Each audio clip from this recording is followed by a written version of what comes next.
देश भर में पांचवें चरण का मतदान खत्म हो गया है और अगर बिहार के संदर्भ में बात करें तो पांचों लोकसभा सीट जहां जहां मतदान होने थे वहां अब परसेंटेज भी निकलकर सामने आने लगे हैं।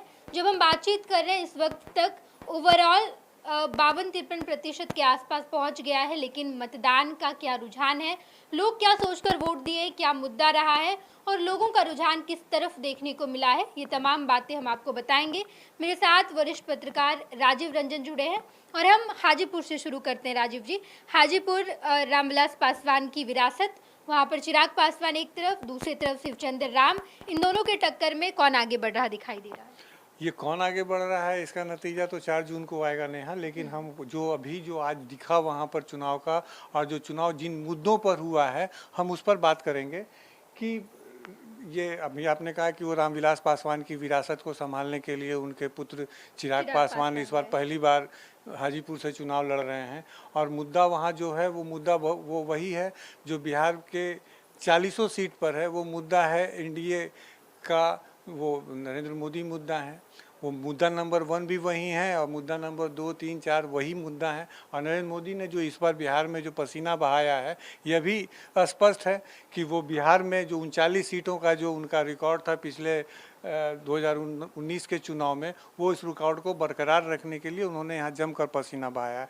रही जहाँ तक हाजीपुर के सीट की सवाल, तो वहाँ रामविलास पासवान के बेटे चिराग पासवान का मुकाबला जो था वो शिवचंद्र राम से था जो आरजेडी के उम्मीदवार थे। हालांकि रामविलास पासवान की पहचान जो है भारतीय राजनीतिक जगत में, वो उनकी पहचान जो थी उन्होंने वो पहचान उनको हाजीपुर ने दिया था और हाजीपुर को भी रामविलास पासवान ने बहुत कुछ दिया है। तो अपने पिता की राजनीतिक विरासत को संभालने के लिए पहली बार हाजीपुर से इस बार चिराग पासवान चुनाव मैदान में हैं। रामविलास पासवान ने हाजीपुर के लिए काफ़ी काम किया है, रेलवे का जो जोनल कार्यालय बिल्कुल राजीव जी, लेकिन हम आज बात करेंगे कि लोगों का रुझान किस तरफ है। लोगों का रुझान है कि वहाँ हम कह सकते हैं कि वहाँ मोदी वर्सेस तमाम मुद्दे, तमाम समस्याएं, उसी मतलब की पीछ पर हाजीपुर में ये चुनाव संपन्न हुआ है, आज मतदान संपन्न हुआ है। तो और दूसरी बात थी कि एक थोड़ा सा झंझट ये था कि चिराग पासवान ने अपने जो वहाँ सिटिंग सांसद थे अपने चाचा पशुपति कुमार पारस का टिकट काट कर उनको बेटिकट कर चुनाव लड़ा और वो एक फैक्टर भी कुछ काम करेगा, लेकिन वैसा कोई फैक्टर वहाँ काम करता नहीं दिखा।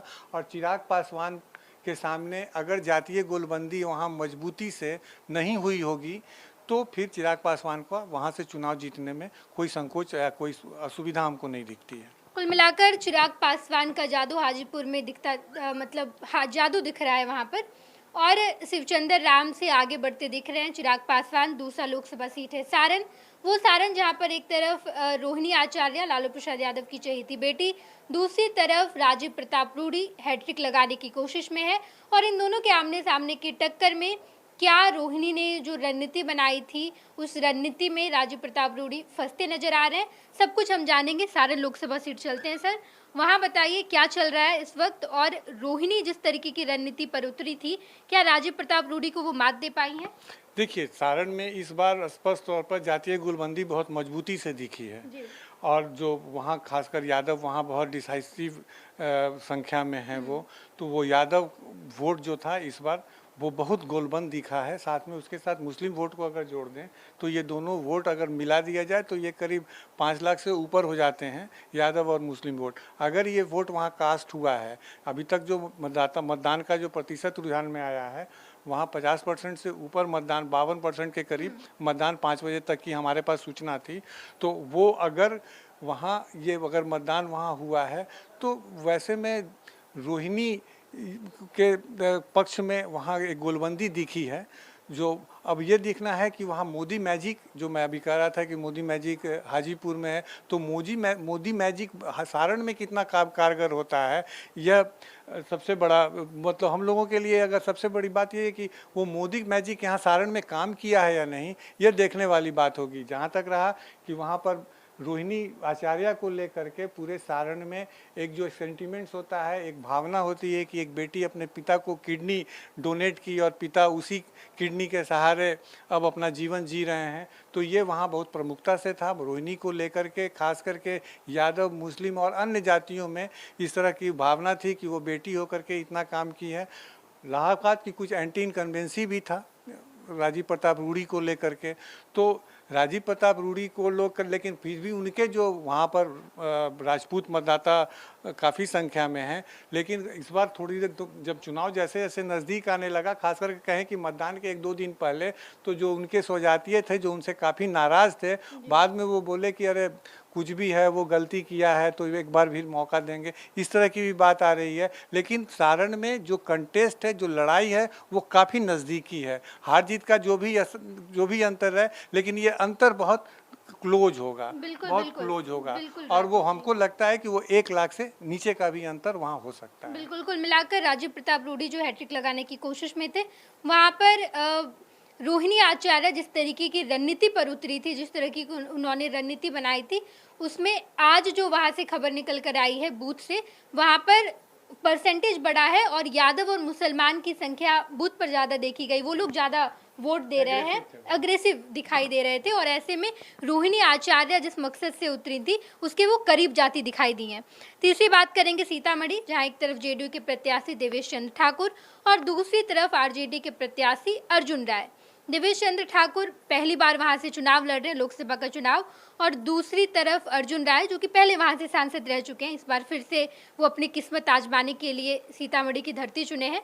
ऐसे में वहां पर क्या रुझान है लोगों का, क्या मुद्दा है और किस तरीके से वोट पड़ा है? सीतामढ़ी से जो खबरें आ रही हैं, सीतामढ़ी में जातीय गोलबंदी बहुत चरम पर दिखी है इस बार, और देवेश चंद्र ठाकुर को लेकर के वहाँ पर एक एंटी इनकम्बेंसी, हालांकि वो पहली बार चुनाव लड़ रहे हैं और वो फिलहाल बिहार विधान परिषद के सभापति हैं, लेकिन जो वो उनके और वो अगड़ी जाति से आते हैं, तो सीतामढ़ी में अगड़ा और पिछड़ा की जो लड़ाई है वो बहुत ही मुखर तरीके से दिखी है। अर्जुन राय जाति से, यादव जाति से आते हैं, और वो सीट वैश्यों की सीट थी, वो लगातार वहाँ से सुनील कुमार पिंटू वहाँ से चुनाव लड़ते रहे हैं, तो वैश्यों की नाराज़गी का भी सामना करना पड़ा है देवेश चंद्र ठाकुर को। तो देवेश चंद्र ठाकुर की जो लड़ाई है वहाँ ऐसा लग रहा है कि जिस तरह की जातीय गोलबंदी हुई है, हालांकि वहाँ भी प्रधानमंत्री की सभा हुई थी और प्रधानमंत्री ने देवेश ठाकुर के पक्ष में वोट डालने का लोगों से अपील किया था।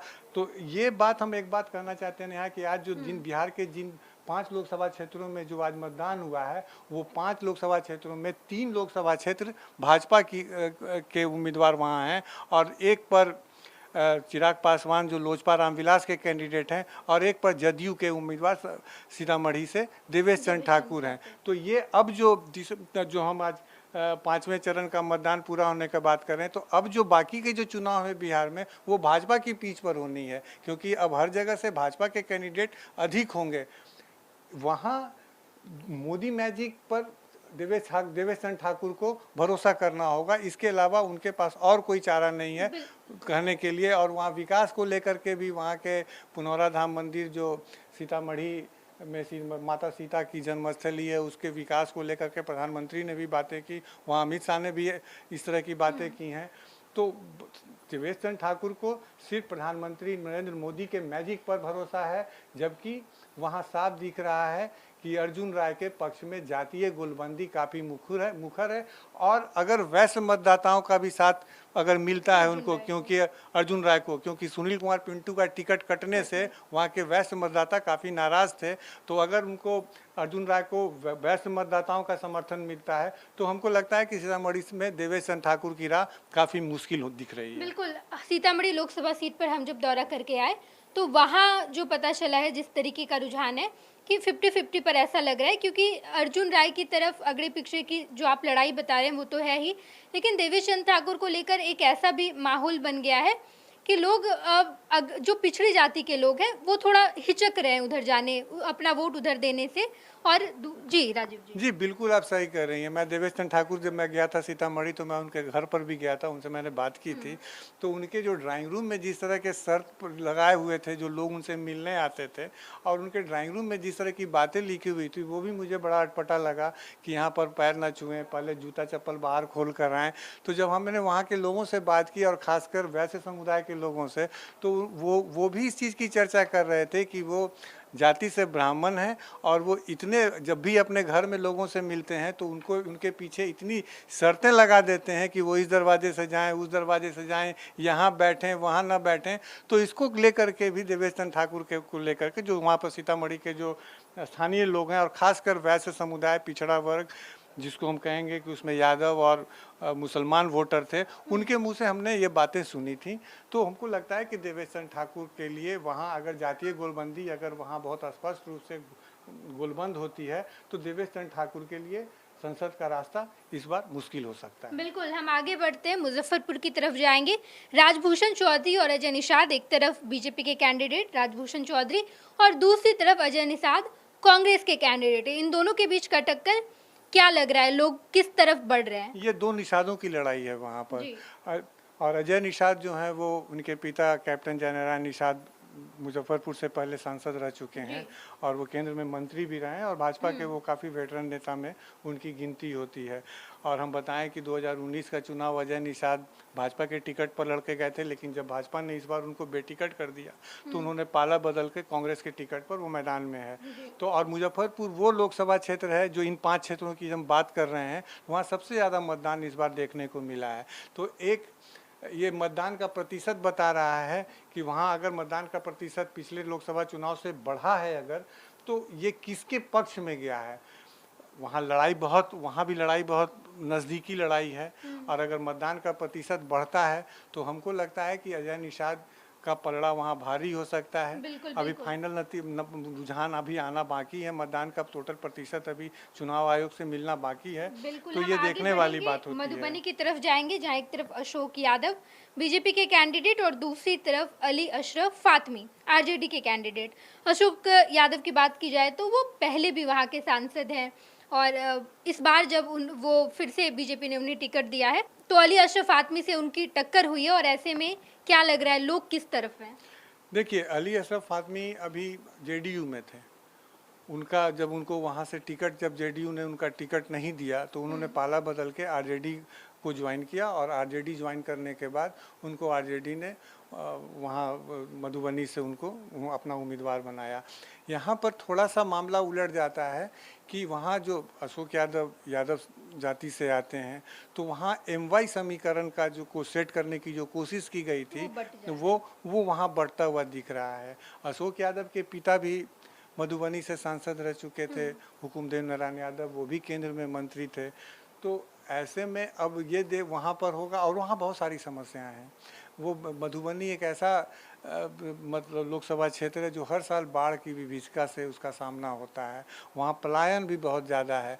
तो हम बताएं कि वहाँ भी मोदी मैजिक के भरोसे अशोक यादव की नैया पार लगेगी अगर जातीय गोलबंदी है। और हमको लगता है कि वहाँ तेजस्वी यादव ने और लालू यादव का जो अपना जो एक परंपरागत उनका जो कोर वोट कहते हैं यादव और मुस्लिम का, तो मुस्लिम वोट तो पूरा एक तरफ से अली अशरफ फातमी के पक्ष में दिख रहा है, लेकिन यादव वोट में जो सेंधमारी अब कितना सेंधमारी कर पाए हैं अली अशरफ फातमी, वो आने वाला समय बताएगा। हाँ, वहाँ पर ब्राह्मण वोट भी है और हमको लगता है कि ब्राह्मण वोट जो था वो अशोक यादव के उनका वो कोर वोटर रहा है। और उसके अलावा हुकुमदेव नारायण यादव की वो पारंपरिक सीट रही है। 2019 में जब भाजपा ने हुकुमदेव नारायण यादव का टिकट काटा था तो वहाँ से उनके बेटे अशोक यादव को चुनाव में उतारा था। तो वहाँ भी जो है, और वहाँ हमको लगता है कि अशोक यादव अली अशरफ, अगर वहाँ जातीय गोलबंदी अगर बहुत ज़्यादा मजबूती से नहीं हुई और अगर यादव वोट में अगर लालू यादव या आरजेडी वहाँ सेंध नहीं लगा पाई तो अशोक यादव का भी वहाँ पर ज़्यादा मुश्किलों का सामना उनको नहीं करना पड़ेगा। खैर, ये देखना दिलचस्प होगा। 5 लोकसभा सीट का पूरा विवरण हमने आपको बताया है कि कहाँ मोदी मैजिक काम किया, कहाँ पर नहीं किया, कहाँ पर तेजस्वी यादव के जनसभा का असर देखने को मिला है। तमाम खबरों से हम आपको रूबरू कराएंगे। देखते रहिएगा फर्स्ट बिहार झारखंड। धन्यवाद।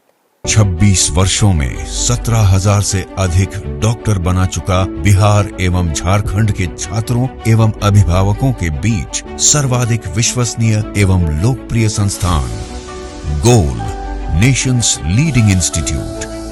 हमारा विश्वास गोल के साथ।